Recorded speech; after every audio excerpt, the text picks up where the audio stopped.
there are many of us, many men, who are brought up to believe that their destiny, their purpose is to be a husband.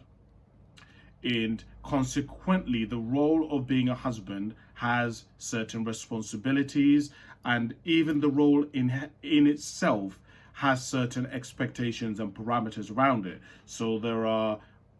certain rules about what a husband is supposed to behave like, what he's supposed to dress like, what he's allowed to do and what he's not allowed to do.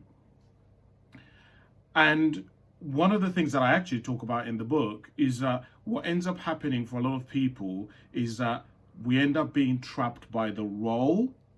rather than allowing there to be any flexibility. For example, I was talking to somebody recently and I was talking to them about gay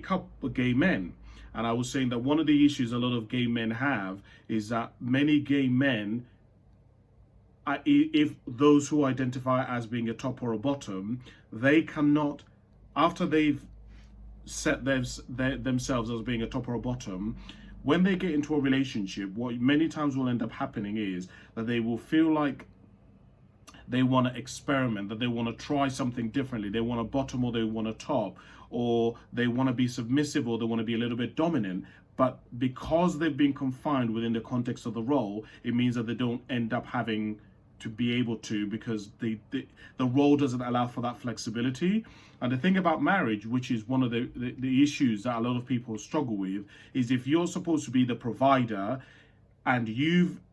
made it that being a husband means that you have to be the provider, it ultimately means that when you fulfill that role, or you're not able to fulfill that role, whether it's through a redundancy, through mental health issues, through family issues, through a whole host of different reasons, it can make us feel like a failure.